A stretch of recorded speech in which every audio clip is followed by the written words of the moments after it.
મંદિરોમાં જે પ્રસાદ વિતરણ થાય છે તેના સંદર્ભે પ્રિન્ટ મીડિયામાં અને ટીવી ન્યૂઝ મીડિયામાં જે અલગ અલગ સમાચારો પ્રસિદ્ધ થતા હતા, જેના રેફરન્સમાં દ્વારકાધીશ મંદિરમાં જે પ્રસાદ વિતરણ કરવામાં આવે છે તેમનું પણ ટેસ્ટિંગ કરવામાં આવેલું હતું. Government of India, food safety and standard authority of government of India દ્વારા જે સેમ્પલ ટેસ્ટિંગ કરી અને જેનો જે રિપોર્ટ આપવામાં આવેલો છે તે દ્વારકાધીશ મંદિર ટેમ્પલમાં જે પ્રસાદનું વિતરણ થાય છે એ વેરી ગુડ ક્વોલિટીનું સર્ટિફિકેટ આવેલું છે. આ ઉપરાંત દ્વારકાધીશ મંદિરમાં જે પ્રસાદ બનાવવાની કામગીરી, પ્રસાદ વિતરણની જે કામગીરી થાય છે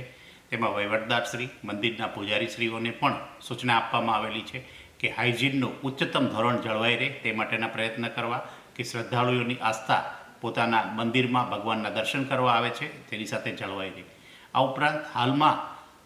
ડિસેમ્બર મહિનો છે અને યાત્રાળુઓની ભીડ છેલ્લે રજાઓને લીધે વધારે છે, તેથી યાત્રાળુઓને ખાસ જણાવવાનું કે મંદિરના જે દર્શનનો સમય છે તેને પણ તેઓ નોંધી લે. આ સમયગાળામાં મંદિરના સમયમાં થોડો બંધ ફેરફાર થતો હોય છે.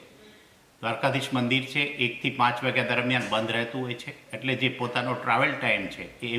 આવી રીતે કરે કે આ સમય દરમિયાન આસપાસ નાગેશ્વર મંદિર છે, શિવરાજપુર બીચ છે વગેરે જગ્યાએ એ લોકો પોતાનો જે સમય છે એ વ્યતીત કરી શકે, મુલાકાત લઈ શકે અને જે દ્વારકાધીશ મંદિર ખુલે ત્યારે દ્વારકાધીશ મંદિરના દર્શન કરી શકે.